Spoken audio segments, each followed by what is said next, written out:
हम सबको धोखे में डाल दिया।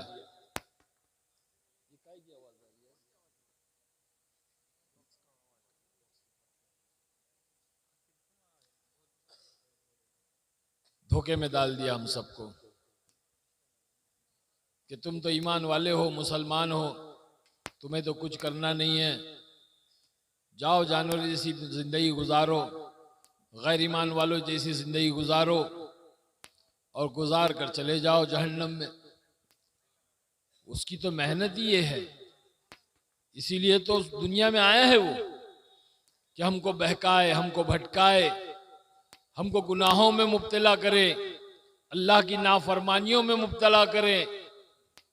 हाँ, उसका काम यही है, हर एक को धोखे में डाला है। अशरफुल मखलूकात, सारी कायनात में अल्लाह ने जितनी मखलूक बनाई है, जितनी चीजें बनाई हैं, उन सब में अल्लाह ने इंसान को अशरफुल आला बनाया और उन तमाम इंसानों में अल्लाह ताला ने ईमान वाले को आला बनाया। इस ईमान वाले से हिसाब लिया जाएगा। कल बात है, बैठ जाओ, अल्लाह का अल्लाह के बंदों जा रहे हो, बैठ जाओ। इतनी दूर से मुझे बुलाया है, मैं आप लोगों से के पास हजारों किलोमीटर से आ रहा हूँ। सुबह 5 बजे निकला, मैं 7 बजे पहुंचा और अभी तक के जो है आराम नहीं मिला। अब मैं बात करने बैठा तो लोग चल रहे, ये गलत बात है भाई, ये अच्छी बात नहीं है।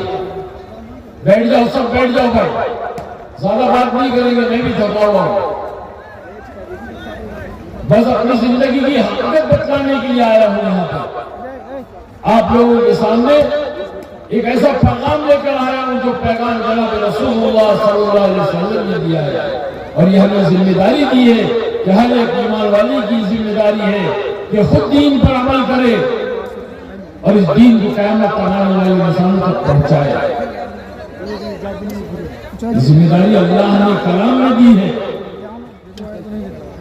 अल्लाह ने खुद ईमान वाले को ये जिम्मेदारी दी है, हमारे नबी ने ये जिम्मेदारी दी है कि हम सब इसके जिम्मेदार हैं कि खुद अल्लाह के हुक्मों पर और हजरत मोहम्मद सल्लल्लाहु अलैहि वसल्लम के तरीकों पर जिंदगी गुजारेंगे।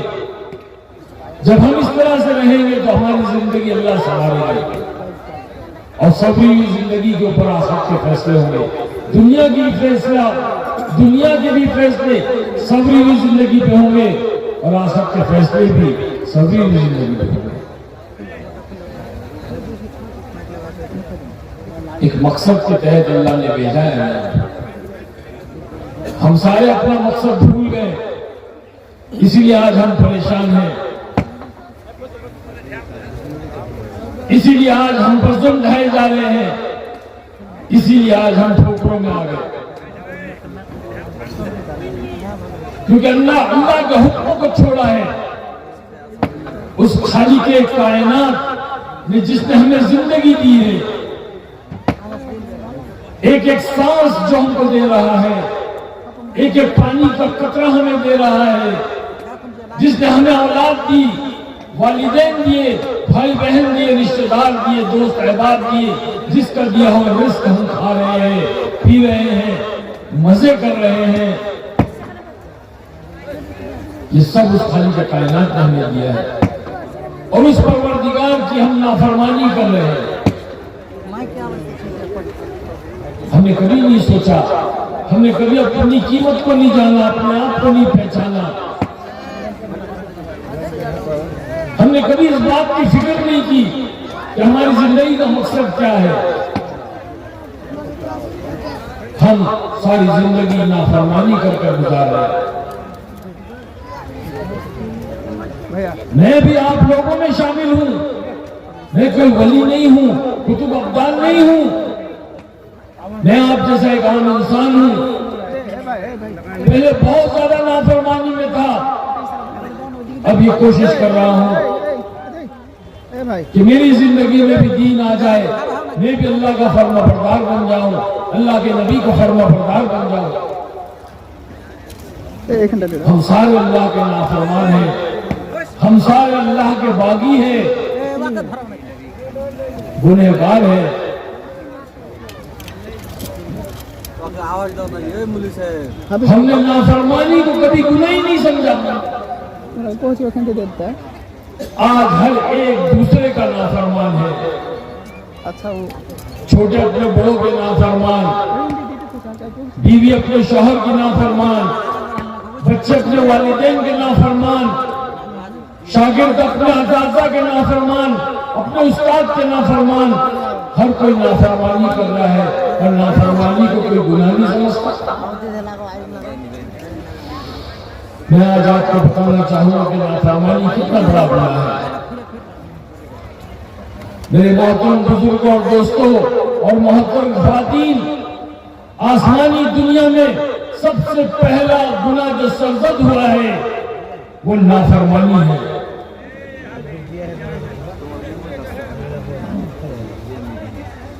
अज़ाज़ील शैतान ये बहुत बड़ा आलिम था, फरिश्तों को सबक पढ़ाया करता था, जिन्नातों में से था, जिसने सबसे पहले नाफरमानी की। कत्ल नहीं किया, जिना नहीं किया, शराब नहीं पी, जुआ नहीं खेला, कोई ऐसा गुनाह नहीं किया, बल्कि सबसे पहला गुनाह जो आसमानी दुनिया में हुआ है वो नाफरमानी हुई कि उसने अल्लाह की नाफरमानी की। हम सारे जानते हैं उसने क्या किया था। अल्लाह ने जब आदम अलैहिस्सलाम को बनाया और सारे फरिश्तों को कहा कि सजदे में गिर जाओ, तो सारे गिर गए। वो तन्हा खड़ा रहा, कहा कि ये तो मिट्टी से बना हुआ है, मैं तो आंख से बना हुआ हूं।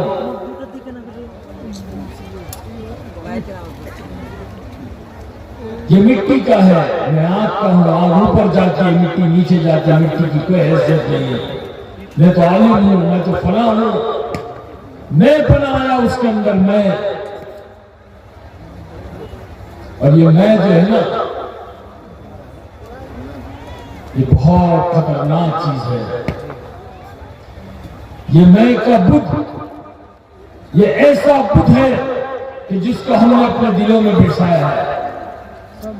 हर आदमी सोचता है कि मैं हूं तो सब कुछ है, मैं मेरे बीवी बच्चों को पाल रहा हूं, मैं ये कारोबार चला रहा हूं, मैं फला कर रहा हूं, मैं फला कर रहा हूं, मैं चुनी हूं, मैं चुना हूं।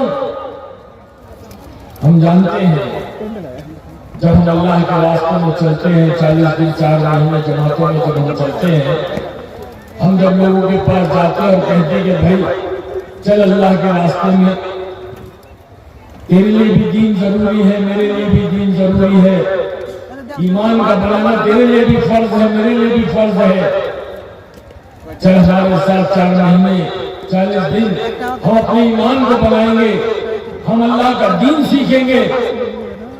तो कहता है मैं चला जाऊंगा तो मेरे बीवी बच्चों का क्या होगा?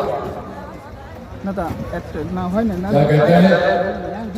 मैं चला जाऊंगा, मैं चला जाऊंगा तो मेरे बीवी बच्चों का क्या होगा?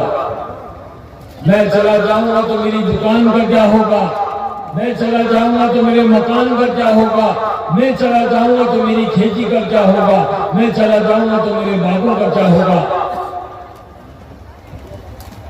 आज का मुसलमान अपने दिल के अंदर मैं का बुत बैठाया हुआ है, और जब तक हम इस मैं के बुत को अपने अंदर से नहीं निकालेंगे, अल्लाह दिलों में नहीं आएगा। ये कलमा ला इलाहा इल्लल्लाह मुहम्मदुर रसूलुल्लाह हमारे दिलों के अंदर नहीं उतरेगा। कहते हैं कि जब दिल के अंदर कलमा होगा तो मौत के वक्त जुबान पे ये कलमा आएगा और ये कहेगा अशहदु अल्ला इलाहा इल्लल्लाह व अशहदु अन्ना मुहम्मदन अब्दुहु व रसूलुहु, और इसका खात्मा ईमान पर होगा। हमने तो अपने आप को खुदा बना रखा है। हम समझ रहे हैं कि जो है हम हैं तो सब कुछ कर रहे हैं, सब कुछ चल रहा है, इसीलिए अल्लाह के हुक्मों को छोड़ो, नमाजों को छोड़ो, अल्लाह की नाफरमानी करो, क्योंकि सब कुछ तो हम कर रहे हैं ना। माशाअल्लाह जवान ने अल्लाह के बंदे ने वहां के नाम का दिया है, अल्लाह कबूल फरमाए।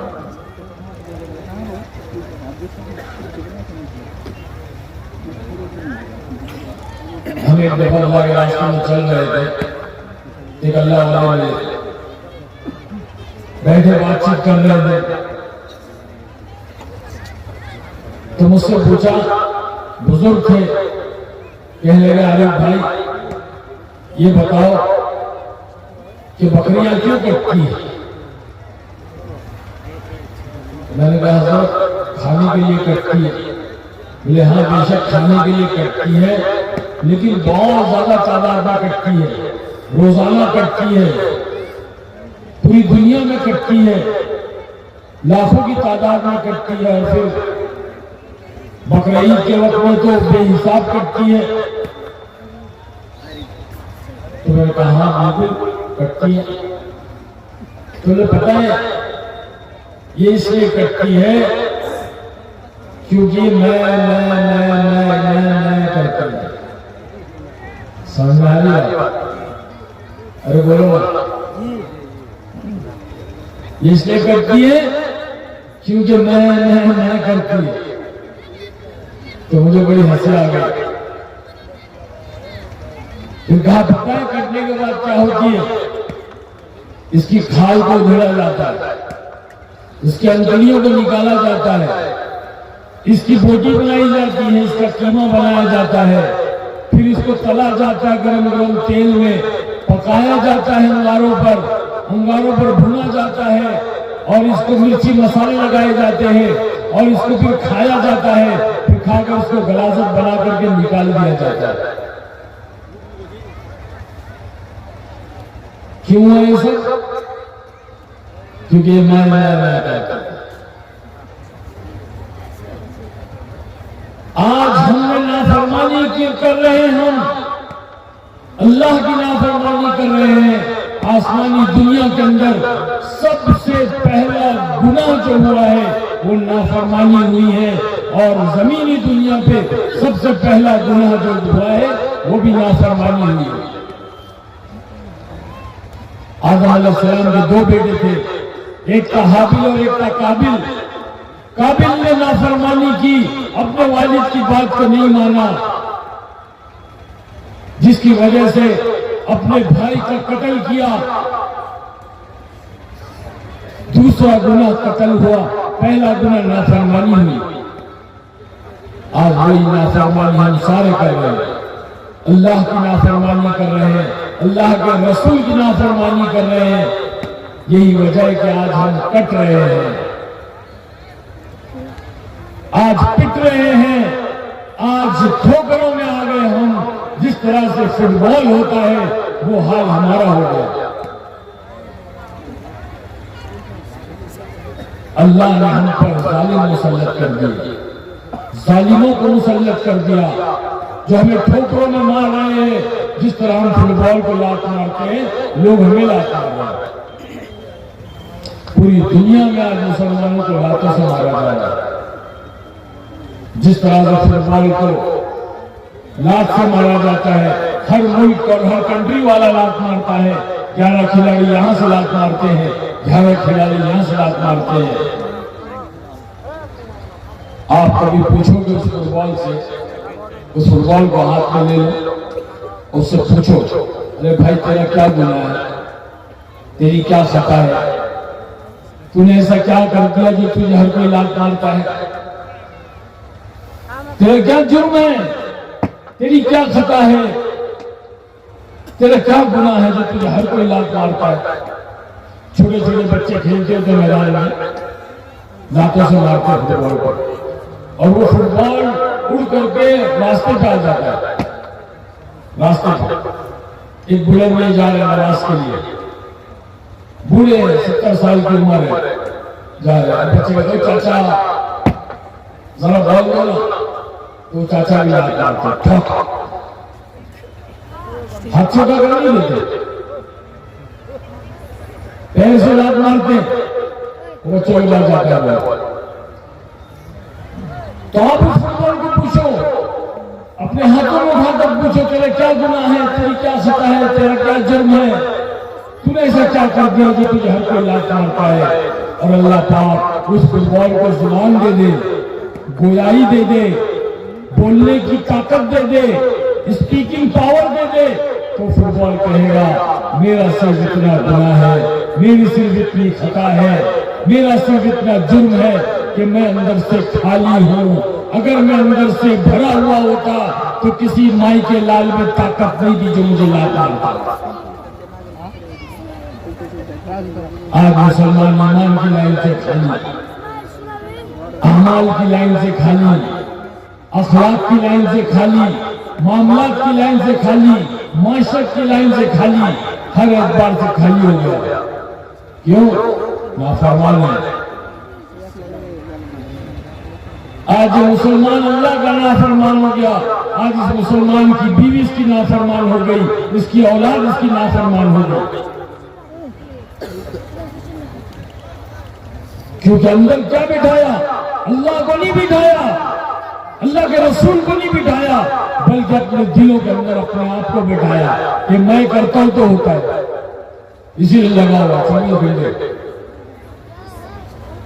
अजान हो रही है, अल्लाह का मुनादी पुकार रहा है, हय्या अलस सलाह, आओ नमाज के लिए, हय्या अलल फलाह, आओ कामयाबी के लिए।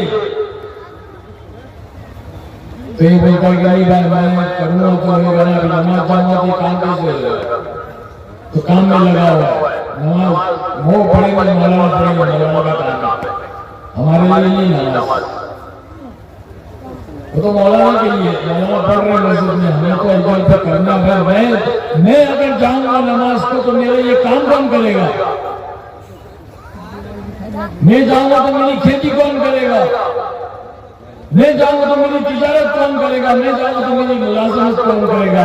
अल्लाह कहेगा हर हाल में तुझे नमाज पढ़नी होगी, चाहे मौत तेरे सर पर हो तुझे नमाज पढ़नी होगी, तू बीमार है तब भी तुझे नमाज पढ़नी होगी, तू समुद्र में डूब रहा है तब भी तुझे नमाज पढ़नी होगी। अब ये नहीं करता ऐसा तो क्या हुआ? फिर नाफरमानी हुआ ना। सहाबा अंदर से पुर थे, ईमान की लाइन से पुर थे, अमाल की लाइन से पुर थे, अखलाक की लाइन से पुर थे, भरे हुए थे अंदर से। अल्लाह ने बुलंदियों की चोटियों पर पहुंचाया। अल्लाह के नबी ने कहा मेरे सहाबा सितारों के मानंद है, असहाब कल वजूद इख्तदैत रहतदैत, मेरे सहाबा सितारों के मानंद है, एक की इत्तिबा करोगे कामयाबी तक पहुंच जाओगे। सितारे क्यों कहा? क्योंकि सितारे बुलंद है, सितारे चमकदार है, सितारे रोशन है, सितारे रहबर है, इसीलिए सितारा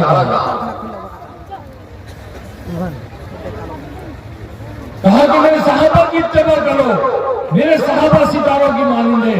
लेकिन आज का मुसलमान, आज के नौजवान सहाबा को छोड़ करके आज के फिल्म स्टारों को जो इत्तिबा कर रहे हैं, आज के फिल्मी सितारों को अपना मुक्तदा बना लिया, अपना इमाम बना लिया, उनकी इत्तिबा कर रहे हैं, उनके तौर तरीके उस स्टाइल पर चल रहे हैं। और हमारे नबी कह रहे हैं कि मेरे सहाबा के तौर तरीके पे चलो, मेरे सहाबा की इत्तिबा करो, मेरे सहाबा का स्टाइल ले लो जो कयामत तक रहेगा। अरे ये सितारे तो चंद दिनों के चमकते सितारे हैं, चढ़ते सूरज की पूजा है, सूरज एक बार ढल गया कुत्ता भी नहीं पूछता है फिल्मी दुनिया के अंदर, हमसे पूछो हम रहकर आए वहां पर। फिल्म चल रही है, सुपरहिट हो रही है, तो सारी दुनिया चमत्कार का नमस्कार, चढ़ते सूरज की पूजा, फिल्म फ्लॉप हो गई, कोई नहीं पूछता, फिल्म में आएगा। लेकिन हमारे सहाबा कयामत तक के अल्लाह ने ऐसी दिलों में मोहब्बत डाली, ऐसी दिलों में मोहब्बत डाली कि लोग सहाबा के नाम से भी मोहब्बत करते हैं। 1400-1500 साल होने को आ गए, आज भी बच्चे बच्चे सहाबा के नाम से वाकिफ है। एक 25-30 साल पहले का कोई हीरो कोई नहीं जानता आज का बच्चा, वो हीरोइन कोई नहीं जानता आज का बच्चा। लेकिन 1500 साल हो गए, हमारे सहाबा को बच्चा बच्चा जानता है। हर जुमा के दिन इमाम साहब मिंबर पे खड़े रह करके सहाबा के एहसानात गिनाते हैं, सहाबा से मोहब्बत, सहाबा के नामों से मोहब्बत। एक भाई के घर में बच्चा पैदा हुआ, अब खुशी खुशी मस्जिद में आया, इमाम साहब टेंशन में बैठे हुए थे। हमारे इमाम लोगों को बहुत टेंशन रहती है, क्यों? क्योंकि तनख्वाह बराबर नहीं देते। मामूली काम करने वालों को 25,000, 30,000 और इमाम साहब को 10,000, 12,000। हमारे बम्बई के अंदर भी सारे आपका बिहार से, यूपी से आते हैं, इमामत करते, अपनी कुर्बानी देते हैं और उनकी तनख्वाह 12,000, 15,000। 20 बच्चे यहाँ पर है, वहां से भेजते बेचारे इमाम साहब। कोई हमारे दिलों के अंदर अहमियत नहीं है इमाम की, तो इमाम साहब बेचारे टेंशन में। अब वो बेचारे वाला टेंशन में नमाज पढ़ाएंगे, उनका ध्यान अपने बीवी बच्चों की परेशानियों में रहेगा। घर में मेरी बीवी बीमार है, मेरी माँ बीमार है, मेरे बच्चे की स्कूल की फीस नहीं भरी हुई है, फला मसला, तो क्या हमारी नमाज होगी? आज हमें कदर नहीं है इमाम की। हम दुनिया की फालतू चीजों के अंदर हजारों लाखों रुपए खर्च कर देते, लेकिन कभी इमाम को कुछ हदिया नहीं देते। तो इमाम साहब बेचारे टेंशन में बैठे हुए थे। ओ भाई आया खुशी खुशी, इमाम साहब मेरे घर में बैठा हुआ है, कोई अच्छा सा नाम बताइए। तो इमाम साहब अच्छा ठीक है, क्या नाम बताओ? बोले कोई अच्छा नाम बताओ, कोई लेटेस्ट नाम बताओ। लेटेस्ट नाम? अच्छा लेटेस्ट नाम? बोले ऐसा नाम तो किसी का भी ना हो, ऐसा नाम बताओ, लेटेस्ट नाम बताओ और किसी का भी ना हो और भी कुरान हदीस में भी हो। इमाम साहब पहले परेशान टेंशन में थे, सर उठाया था, जब उसका नाम फिरौन रख दे।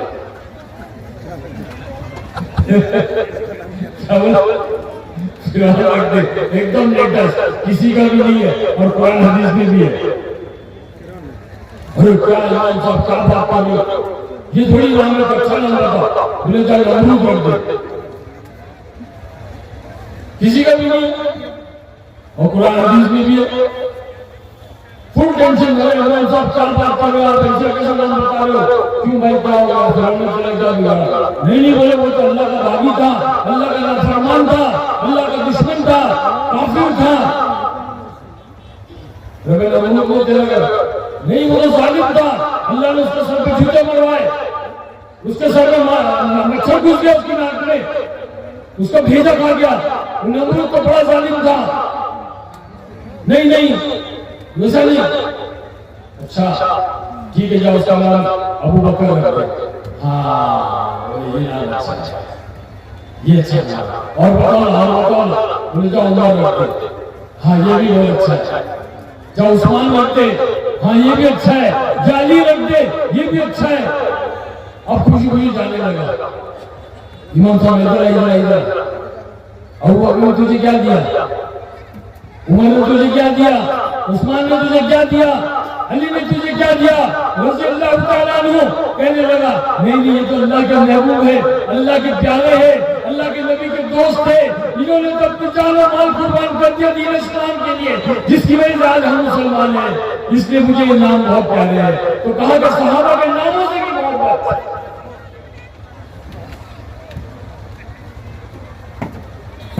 आज मेरे दोस्तों, सहाबा की जिंदगी के अंदर दीन था, दीन। उन्होंने अपनी जिंदगी को संवारने की मेहनत की थी और किसकी सोबत में की थी?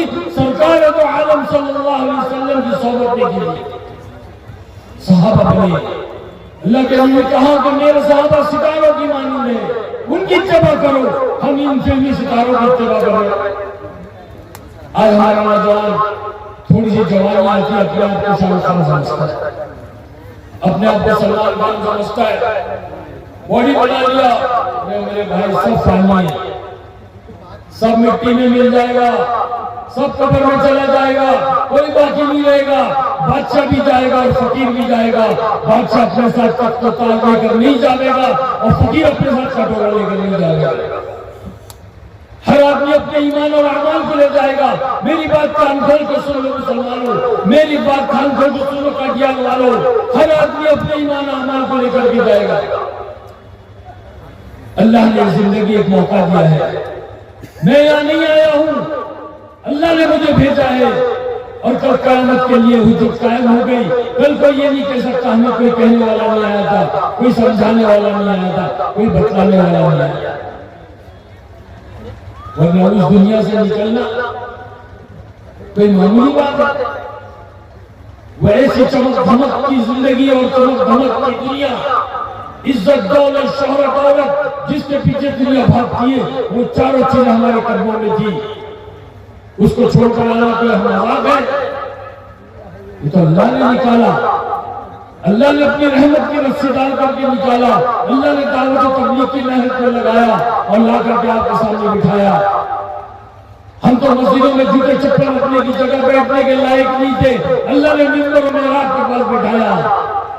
या लोग मुसाफे कर रहे हैं, ये मोहब्बतें कर रहे हैं, ये सेल्फी और ये तस्वीरें निकाल रहे हैं, इसमें हमारा कमाल नहीं है। अरे कमाल तो अल्लाह के दीन का है। जिसको हमने गले लगाया तो लोगों ने हमें गले लगाया। ये मुसाफिर हमें नहीं हो रहे हैं, ये तो अल्लाह के दीन को हो रहे हैं। जो अल्लाह के दीन को गले लगाएगा अल्लाह उसको गले लगाएगा। ये अल्लाह का वादा है। अल्लाह कहता है कि जिसकी जिंदगी में दीन होगा हम उसको दुनिया में भी कामयाब करेंगे, और जिसकी जिंदगी में दीन नहीं होगा हम उसको दुनिया में भी नाकाम करेंगे और आखिरत में भी नाकाम करेंगे। मेरे भाई भाइयों के दोस्तों, हम अपने मकसद से हट चुके हैं। हम अपने अल्लाह को भूल गए, हमारे नबी को भूल गए, हमारी दुनिया में लग गए, दुनिया की चीजों में लग गए, क्योंकि हमने अपने आप को खुदा बनाया है। हाँ, इस बुत को तोड़ना है। मैं आपको एक मिसाल देकर के बात समझाऊं, अल्लाह करे कि आपकी भी समझ में आ जाए, मेरी भी समझ में आ जाए। मैं अगर आप लोगों के सामने एक सोने का बुत रख दूं, सोने का बुत, मूर्ति सोने की, और मैं पूछूंगा इसका कुछ होता है, तो आप लोग क्या बोलोगे? अरे बोलो क्या बोलोगे? होता है? बुत से कुछ होता है? क्या बोलोगे? कुछ नहीं होता है। कुछ नहीं होता है। मैं बोलूंगा भाई सोने का बुत है, कुछ नहीं होता। बोले हम तो अल्लाह को मानते हैं, हम तो कलमा पढ़ते हैं ला इलाहा इल्लल्लाह, इससे कुछ नहीं होता है। तो मैं कहूँगा अच्छा ठीक है भाई। अब मैंने वो सोने का बुत उठा करके रख दिया और आपके सामने सोने की ईंट रख दी, सोने की ईंट रख दी। फिर मैंने पूछा भाई इससे कुछ होता है? तो आप क्या बोलोगे? होता है। बोलो ना भाई, क्या बोलोगे आप? आप बोलोगे होता है। इससे तो दौलत मिलती है, जमीन आ जाएगी, घर बन जाएगा, शादी ब्याह हो जाएगी, गाड़ी आ जाएगी, बहुत सारे काम हो जाएंगे इससे। तो मैं कहूँगा अरे भाई अभी आपने कहा कुछ नहीं होता है और अभी कह रहे हो होता है। अरे वो तो सोने का बुत था ना, आप क्या बोलोगे? वो तो सोने का बुत था, बुत से थोड़ी कुछ होता है, ये तो सोने की ईंट है, इससे तो हो सकता है। तो मैं कहूँगा मैंने क्या किया? मैंने सोने के बुत को सोने की ईंट बना दी, सिर्फ शक्ल को बदल दिया, शक्ल को बदल दिया। सोने का बुत तो सोने की ईंट बना दी, शक्ल को बदल दिया। तो इससे पता चला कि अल्लाह की जात के सामने बुत का इनकार करना, बुत की नफी करना बहुत आसान है, लेकिन अल्लाह के सामने चीजों की नफी करना, चीजों का इनकार करना अपनी दुकान का इनकार करना, अपनी खेत का इनकार करना, अपने बाप का इनकार करना, अपनी तमाम चीजों का इनकार करना, ये बहुत मुश्किल है। अल्लाह के सामने बुत का इनकार करना बहुत आसान है, लेकिन अल्लाह के सामने चीजों की नफी करना, चीजों का इनकार करना बहुत मुश्किल है। और उससे भी ज्यादा मुश्किल अपनी जात का इनकार करना, उससे भी ज्यादा मुश्किल, चीजों से ज्यादा मुश्किल अपनी जात का इनकार करना कि भाई मैं का बुत अंदर जो बैठा है, मैं चला जाऊंगा अल्लाह के रास्ते में 40 दिन 4 महीने, तो क्या होगा, कैसे होगा? तो अपने आप को खुदा बनाया है। यही वजह है कि आज हमारी जिंदगी के अंदर दीन नहीं है।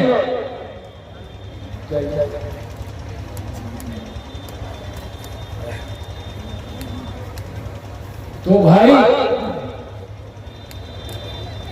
हमारा भी यही हाल था। हम कोई दूध के धुले में नहीं है, कोई वली अल्लाह नहीं है। अल्लाह के रास्ते में चलते रहते हैं, दीन सीखते रहते हैं, दीन सीखने के लिए जद्दोजहद करते रहते हैं, दावत तबलीग की मेहनत में लगे रहते हैं, क्योंकि हमारी जिंदगी जो बदली है वो दावत तबलीग की वजह से बदली है। जैसे मैंने बताया कि कुछ नहीं जाएगा साथ में,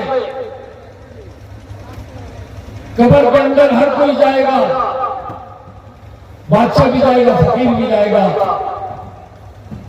हमारी जिंदगी किस तरह बदली मैं आपको मुख्तसर बतलाना चाहता हूं। जब हम उस दुनिया में थे, इज्जत दौलत शोहरत और शान शौकत की दुनिया बसर कर रहे थे, उस वक्त में एक अमीर साहब जमात आई था हमारे इलाके में। वो जमात के अमीर साहब हमारे साथ मुलाकात करने के लिए आए। हम सुबह शूटिंग पर जा रहे थे और वो नमाज पढ़ करके हमसे मिलने आ रहे थे। हमसे मुलाकात का सलाम किया, मैंने जवाब दिया। मैंने देखा कि एक बुजुर्ग सफेद दाढ़ी, सफेद कुर्ता, मैंने पिछले कपड़े हैं। मैंने सोचा कोई साहिल है, कोई फकीर है, इनको कुछ पैसे दे दूं। तो मैंने जेब में हाथ डाला तो कहने लगे नाना मुझे आपसे एक सवाल करना है। क्या कहा? एक सवाल करना है। मैंने कहा ठीक है, पूछिए क्या बात है। तो कहने लगे ये बताओ मरना है कि नहीं मरना है? मेरा था तेरी ये कौन सुबह से मौत सुबह से मरने की बात कर रहा है। बहुत गुस्सा आया। मैंने गए कहा हाँ पहले आपको मरना बाद में मुझे मरना। तो हंसने लगे, कहा हाँ पहले मुझे मरना बाद में आप मरना है। मैंने तो ऐसे कहा जैसे कि मैं खुदा मैं जानता हूँ किसको पहले मरना है। अरे करुणा में हमने देखा, आपने भी देखा होगा कि दादा के कांधे में पोते का जनाजा और बाप के कांधे पे बेटे का जनाजा। देखा कि नहीं देखा भाई? अरे बोलो ना, आप लोग तो भूले हैं क्या भाई? बोलते क्यों नहीं? देखा है कि नहीं देखा है? हाँ ऐसे बोलो भाई। तकलीफ बयान थोड़ी हो रहा, मुजाकरा हो रहा है। एक फिक्र आनी है अपने अंदर। तो मैंने कहा पहले आपको मरना है बाद में मुझे मरना है। तो कहने लगे हाँ पहले मुझे मरना है बाद में मरना। बताओ ये बताओ कि कब्र के अंदर गाड़ी जाएगी या गाड़ी जाएगी? दूसरा सवाल, कब्र के अंदर गाड़ी जाएगी या गाड़ी जाएगी? गुस्से में तो था, कहा चाचा आपका दिमाग खराब हो गया, कब्र के अंदर गाड़ी कैसे जाएगी? कब्र के अंदर गाड़ी जाएगी? तो कहने लगे हाँ कब्र के अंदर गाड़ी नहीं जाएगी, कब्र के अंदर जब गाड़ी जाएगी तो फिर गाड़ी वाली जिंदगी के लिए वक्त ज़ाया क्यों करते हो? दाढ़ी वाली जिंदगी क्यों नहीं इख्तियार करते? दाढ़ी वाली जिंदगी तो जनाब रसूलुल्लाह सल्लल्लाहु अलैहि वसल्लम की जिंदगी। बस ये कहकर सलाम करके चले गए। मेरे भाई भाइयों दोस्तों, वो बात मेरे दिल पे ऐसी लगी कि बस दुनिया ही बदल गई।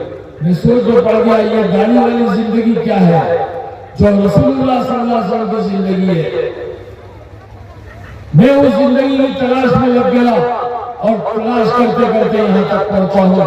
अब ये इंतजार है कि कि कब ये गाड़ी जो है कब्र के अंदर जाएगी। ये गाड़ी की सुन्नत कोई मामूली सुन्नत नहीं है। जब आदमी मर जाता है, मुसलमान मर जाता है, तो ये सुन्नत कब्र के अंदर साथ आ जाता है। सारी सुन्नतें, सारे अमल फरमाने का जो है, ये इसमें सबसे अहम चीज है मेरे भाई भाइयों दोस्तों। रात को एक जमात आई बसी, कुछ दिनों के बाद वो इंग्लैंड से जमात आई। उस जमात के अंदर एक अमीर साहब थे, डॉक्टर थे, मुझसे मुलाकात के लिए आए, बैठे, अंग्रेजी में इंग्लिश में बात की 1 घंटा। मैंने उनके पास सुना, उन्होंने मेरी तश्कील की 3 दिन 40 दिन 4 महीने की तश्कील नहीं की, बल्कि उन्होंने इसलिए इतना कहा कि हमारे साथ नौजवान बच्चे इंग्लैंड से आए हुए, आपकी सारी फिल्में देखी है, आपके फैन हैं, आपसे मिलना चाहते हैं, आप मरकज में आकर उनसे मुलाकात करना चाहिए। मैं बच्चों से मिलने के लिए मरकज गया, बयान चल रहा था, मैंने बयान सुना। बयान सुनने के बाद मैं उस बच्चों से मुलाकात की। मुलाकात करने बच्चों के कहने पर मैं उस मस्जिद में रात को कायम किया। उन्होंने कहा कि आप मस्जिद में अल्लाह के घर में चढ़ाई पे हमारे साथ सो जाओ, हम इतनी दूर से इंग्लैंड से आ रहे हैं, आप आज हमारे साथ में मस्जिद की चटाई में अल्लाह के घर में सो जाओ। बार बार कहने लगे अल्लाह के घर में मस्जिद की चटाई पे सो जाओ, तो दिल में खौफ तारी आ गया। मैंने कहा ठीक है, मैं आ जाता हूँ आपके साथ में अल्लाह के घर में मस्जिद की चटाई में सो जाता हूँ। मेरे बुजुर्ग दोस्तों, बस वो सोना क्या था कि अल्लाह ने वो हिदायत दी और वो जिंदगी बदली। ऐसी नींद आई जो बड़े बड़े जो है 5 स्टार होटलों में, नरम गद्दों पे, एयर कंडीशन कमरों में और शराब के नशे करने के बाद जो नींद नहीं आती थी, अल्लाह ने उस मस्जिद की चटाई में वो सुकून की नींद अता फरमाई कि दुनिया ही बदल गई। ये दावत का काम, यह दावत की मेहनत कि हम जैसे ना जाने कितने लोगों की जिंदगियां बदल गई, कितने लोगों की जिंदगियां इस मेहनत के जरिए से बदल गई। मेरी ये चाहत है कि आप लोग भी इस मेहनत के अंदर लगो, अपनी जिंदगी अंदर अल्लाह के दीन को लाओ, अल्लाह के फरमाबरदार बनो, अल्लाह की नाफरमानी को छोड़ दो। अल्लाह की रहमतें नाज़िल होगी, बरकतें नाज़िल होगी। अल्लाह दुनिया में इज्जत की जिंदगी देगा, इज्जत की रोटी रोजी देगा, अल्लाह का वादा है, और आखिरत में हमेशा इसकी जन्नत देगा। ये दुनिया की, ये दुनिया वालों की चमक धमक, इनकी माल और दौलत, ये सब यही खत्म हो जाएगा। 4 जहां की जिंदगी फिर अंधेरी रात।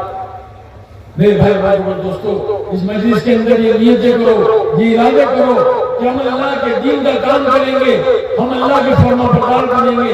हमारी माँ बहनें बैठी हुई है, ये भी नियतें करें कि हम अल्लाह के दीन को सीखेंगे, अपने घर के मर्दों को, अपने शौहर को, अपने बेटे को, अपने भाई को, अपने वालिद को प्यार मोहब्बत शक्कर से समझा कर अल्लाह के राह में भेजेंगे और दीन सीखेंगे। दीन सीखने के लिए हमारे इलाके मदरसे में अपने बच्चों को दाखिल कराएंगे ताकि बच्चे जा करके अल्लाह के कलाम को सीखे, हाफिज़ कुरान बने, आलिम दीन बने, दीन के दाई बने। हमारी नस्लें, आने वाली नस्लें, अगर हमने अभी तौबा नहीं की, अपनी जिंदगी को तब्दील नहीं किया, तो आने वाला वक्त बहुत खतरनाक है। दुश्मन, इस्लाम के दुश्मन आज हम पर ऐसी साजिशें कर रहे हैं, ऐसी प्लानिंग कर रहे हैं, अपने बच्चों को दीन से और ईमान से हटाने के लिए हद तक इम्कान कोशिश कर रहे हैं और उनको शराब के नशों में, जुओं में और जो ड्रग्स के अंदर और ना जाने कैसे कैसे नशों के अंदर मुब्तला करने के लिए बहुत बड़ी साजिश चल रही है। इसलिए मेरे भाई भाइयों दोस्तों, मैं आप लोगों के सामने हाथ जोड़ करके इल्तिजा करता हूँ कि अपने आप को भी दीन पर लगाओ और अपने बच्चों को भी दीन पर लगाओ।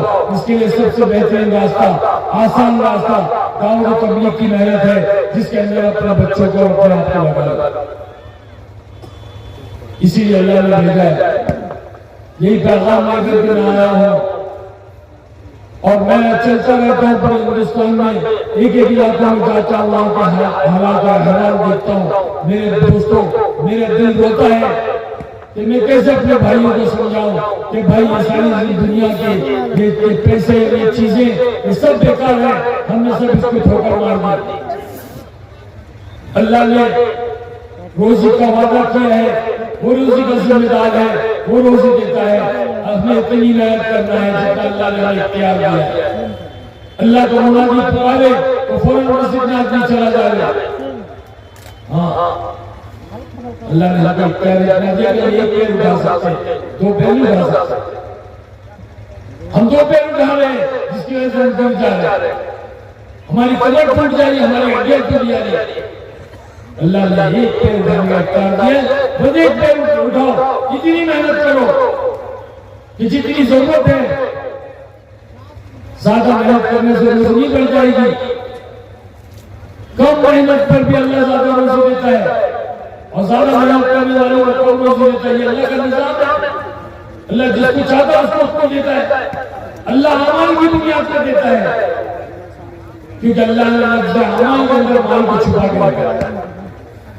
लफ्ज़ अमाल के अंदर अल्लाह ने माल को छुपा के रखा है। दोस्तों मेरी बात ध्यान से सुन लो। बोलो अरे बोलो माल माल माल माल, लफ्ज़ अमाल के अंदर माल है। माल से सबको मोहब्बत है, और माल का कमाना कोई गुनाह नहीं है।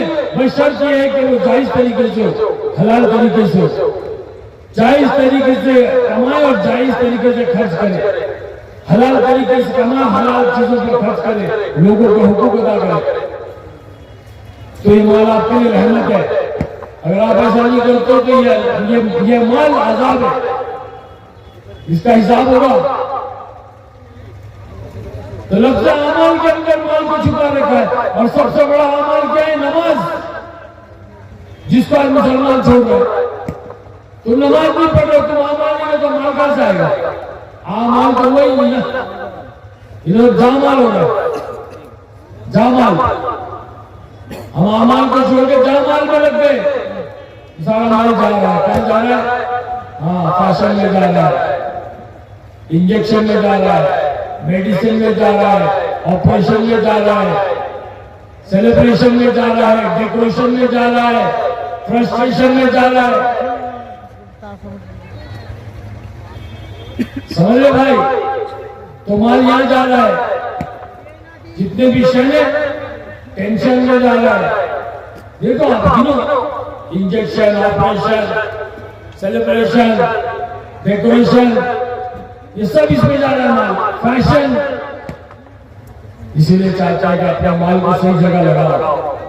जो बाकी रहेगा वो जहां आप लगाओगे अल्लाह के घर के लिए, मदरसों में, दीनी कामों में, जब आप लगाओगे ये बाकी रहेगा, कल अल्लाह पाक इसका बदला गिन गिन करके देगा। और 1 रुपये में अल्लाह 7 लाख देगा और बेहिसाब देगा। अभी जिस तरह आप लोगों ने इतना पैसा दिया, माशाअल्लाह, अल्लाह बेइंतहा कबूल फरमाए। और किसी का दिल चाहे तो दे, इंशाअल्लाह लेंगे, और थोड़ी देर के बाद में दुआ करेंगे ताकि अल्लाह पाक मुझे भी इसका एहसास दे। कोई दे इसके अंदर अभी और पैसा कोई देना चाहता है ये अल्लाह के घर के लिए है? कोई देने वाला भाई मेरे हाथ में दे दे और मुझसे मुसाफा कर ले। आ जाओ, कहां देंगे भाई? दे दो, मुसाफा करेंगे, दुआ कर लेंगे इंशाअल्लाह, ताकि मेरा भी कोई हिस्सा लग जाए ना भाई। आ जाओ, थोड़ा कुर्सी को आगे बढ़ा लीजिए। ये थोड़ा सा आगे हाथ पकड़ लो। टेबल हटा लिए, टेबल हटा लिए। लाओ भाई, माशाल्लाह। और कौन है? गले नहीं, गले के लिए 1 लाख रुपए। और बड़ी बड़ी नोट तो भाई मेरे हाथ में, छोटी नोट नहीं देना। इधर है बड़ी, माशाल्लाह। हरी पत्ती तो गांधी जी, माशाल्लाह। लाओ, और कौन है? इधर बड़ा नोट।